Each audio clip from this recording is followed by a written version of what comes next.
Sa mo to nga galain jud akong feelings sa ako ang nabasahan. Pero gitry jud na ako kalma ako ang kaugalingon. Wala na ako siya giblock.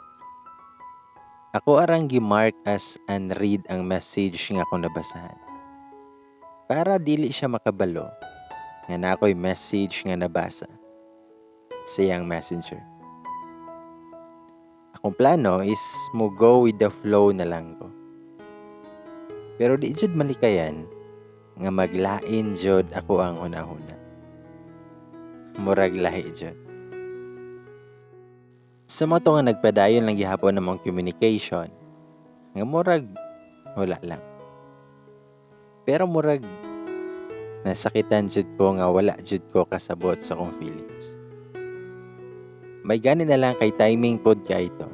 Kaya kung amiga na sad niya si Eliza, kay nang imbitar na saglaag sa kuha. Iya daw kong kuyogon kay mang disco daw mi.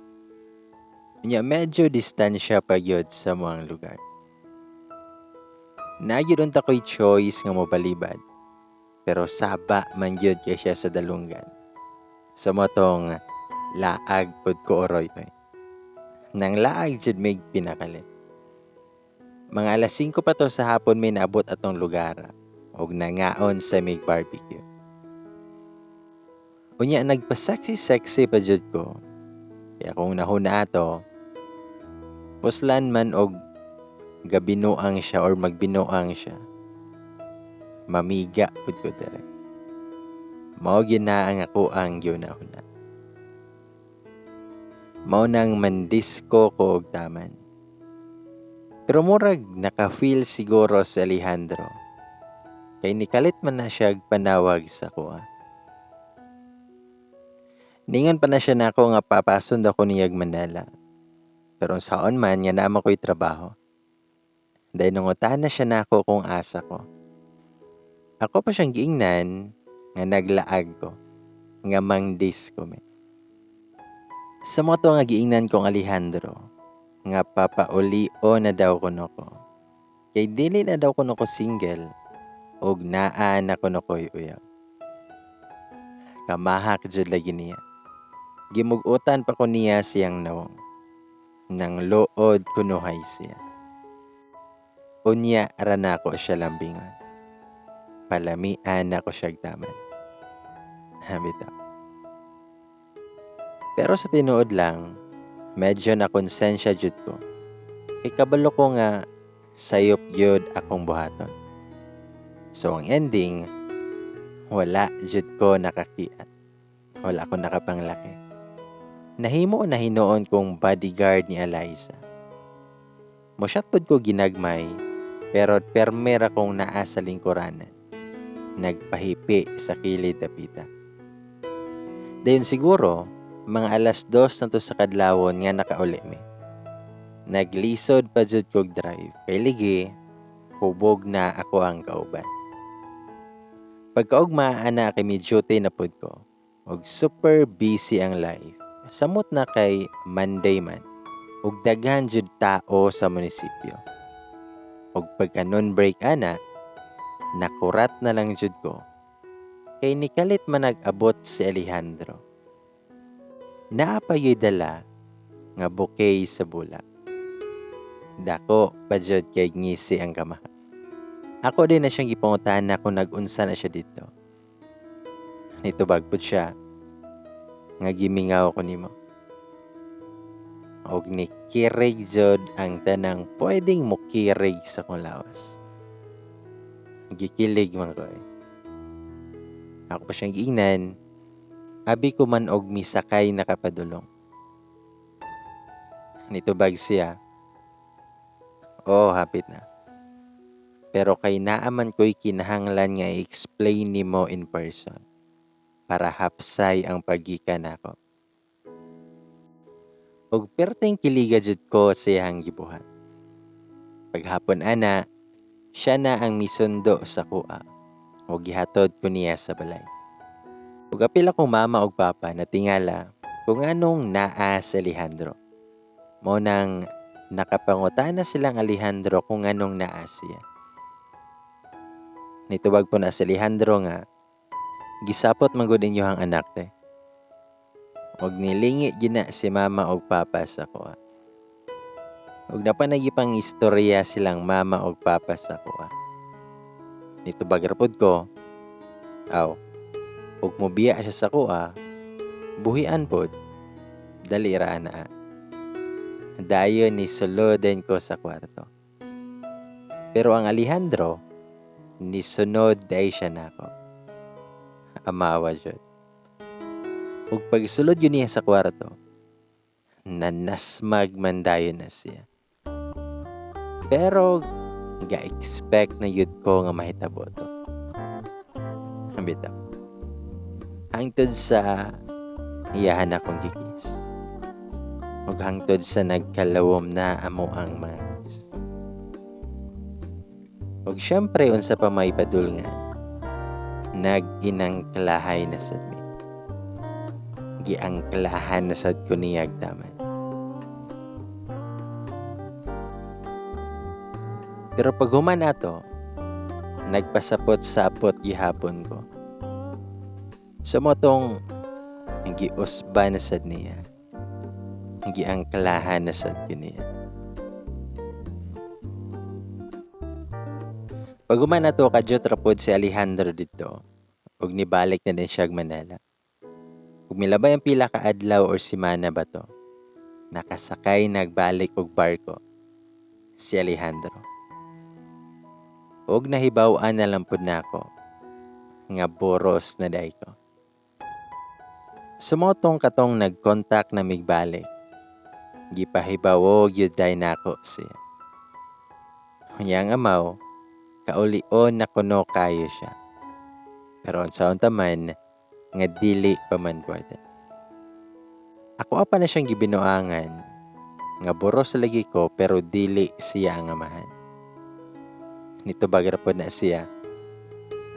Ayaw na love. Kahibaw ko nga ilad na.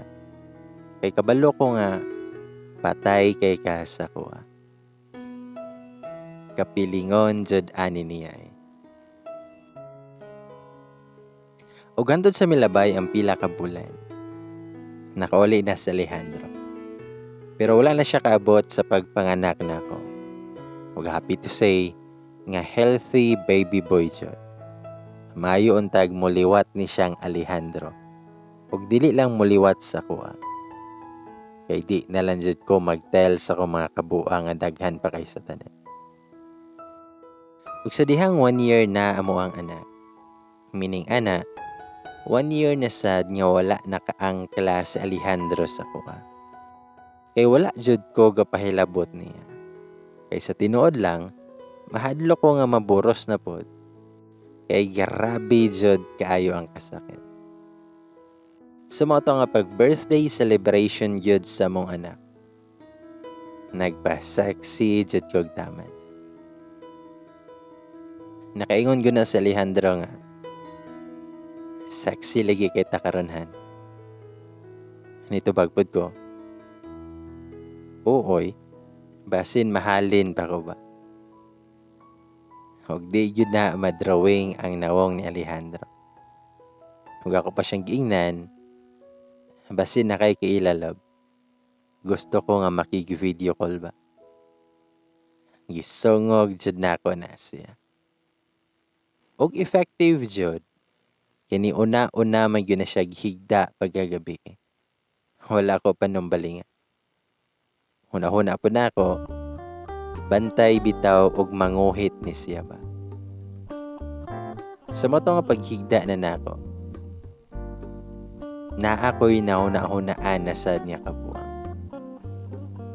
Nag-self-love ko. Yahwid-hawiran ako ang while matching ungol-ungol pa na. Ug nakabantay jud ko nga naglihok-lihok na sa Alejandro. Pero wala man jud gihapon ko niya panumbalinga. Sa moto nga nagpadayon lang jud kog self-love ba. Ug hangtod sa wala na gyud na siya kaagwanta. ug iyaharamang kong gikalit og pahaba. Dayon iyahang gidiretso sa basta kay nakapanawag jud ko sa tanang pwedeng tawgon tungod sa kalamit. Bitaw. Pero lami jud. Sa mo to nga grabe jud tong inangklahay. Kay medyo dugay-dugay na jud nga wala. Nagbinontagay jud. Nga halos taga minuto, manguhit gina siya sa ko. Sa mo to nga pagmatana mo, siya pa na ang nag-andam og pamahaw kay lagi nahago daw ko. Siyempre giganahan ra pud ko. Og naglingkod-lingkod ra ko sa bangko while kapaabot niya. Nga mahuman siya gluto sa moang pamahaw. Og sa karon, stable na ni Alejandro. Nagplano na siya og kasal. Pero wala pa ko musugot kay medyo tambok-tambok pa ko. Kay syempre gikan pa ko ng anak. Og once in a lifetime rabian ang kasal. So dapat mas sexy jud ko ana nga tay. Ang akong plano kay inig ka 3 years old na sa akong anak. Para mahimo siya nga ring bearer. Ladies and boys, daw ang tag-ingon, siya na all. Mga to ang love story ni Myra og ni Alejandro nga nagsugod lang sa usa ka drunk call, nagsugod lang sa usa ka video call, di ba? Sometimes usahay wala jud ta kabalo, di ba? Kung kanus og kung asa or kung unsa na paagi jud nato makaila makita, di ba? Makatagbo ang tao nga the one jud naka-destiny ang ato ang soulmate. Daling pwede mabuhat siguro magpaabot sa right time, right one nga magkatagbo na silang daw. For now, kiligon sa ta sa laing love story. Kita sa itig sana all nila. Pero basta dayan ay makig video calls ako alang dira sa may description box ang ato ang Facebook bitaw if namoy Facebook nga dako jog chance nga naa pwede ko ninyo nga i-follow or makig-friend request sa akong Facebook. I-search niyo palihog ang Baygamay.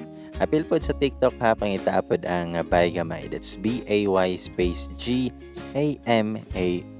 Gusto nang makanunay nga naminaw, daghang salamat kay ninyong tanan. Og ipang shoutout sa tamo before ko muadto sa lugar kung asa ko niya dapit gibiyaan. Sing hi kang Mary Lovely Sagintel. Naminaw dara sa may Kuwait dapita. Hi bye. Nga always good siya nga naminaw while nagatrabaho. Nagihimo na niyang background at ang mga audio stories dari. Hi. Salamat kaayo. Yvette Jane Ariate. Salamat sa pagpaminaw. Apil pod kang November Rain Lazacar. Hi. Also kang Norlene Botier nga gikan nga naa karon sa may Saudi nga maoro jud kunoy iyahang kalingawan paingon siya matulog. Salamat kayo Norlene ha. Yasmin Soto, hi. Mary Ann Tumbok, salamat kaayo. Carrie Jean Cloribel, hi. Cyril's Vlog, salamat kaayo. Naminaw lang hugas. Unsa man nimuhang gihugasan, Cyril? Tarong hugas sa ka ng mahinlo. Yun siya, malimpyo ha. Carmela Salibio, always listening sa may Dubai, UAE, hi. Yahiko Toshiyama, hi. Nagtinutokay jud daw sila. AirT, siya na all, kabalo muluhod. Ay, kabala ka, makabalo ra mo po. Moment ko nun ay kuhan. Pinakadali nga pamaagi para ma-okay mundo. dapat andam ka muluhod. Maria Althea Cabulaw. Paspasi gamay ang update by gamay. Paspas ako ma-update karon. Di ba? Finale na ta. Then ugma or basin the next day, di ba? Another story na sa nga to ang sugdan.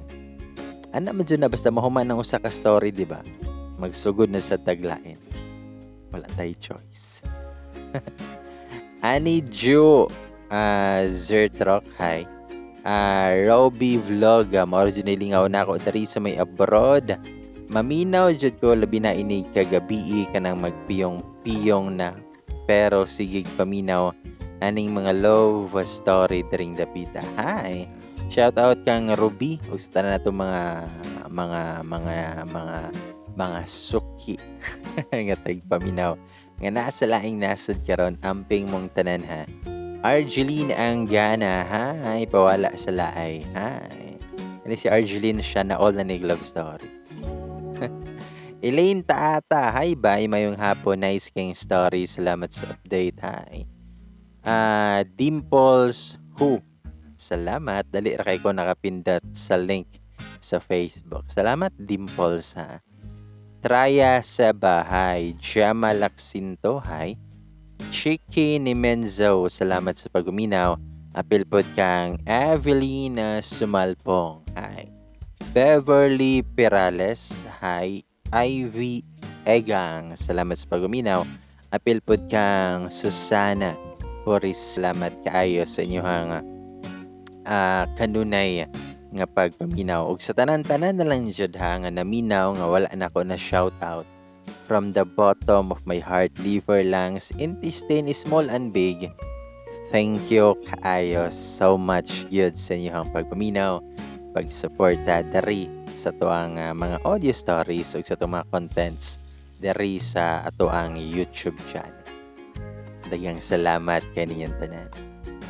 Basta sa tanan ha. Basta na mi suporta, salamat.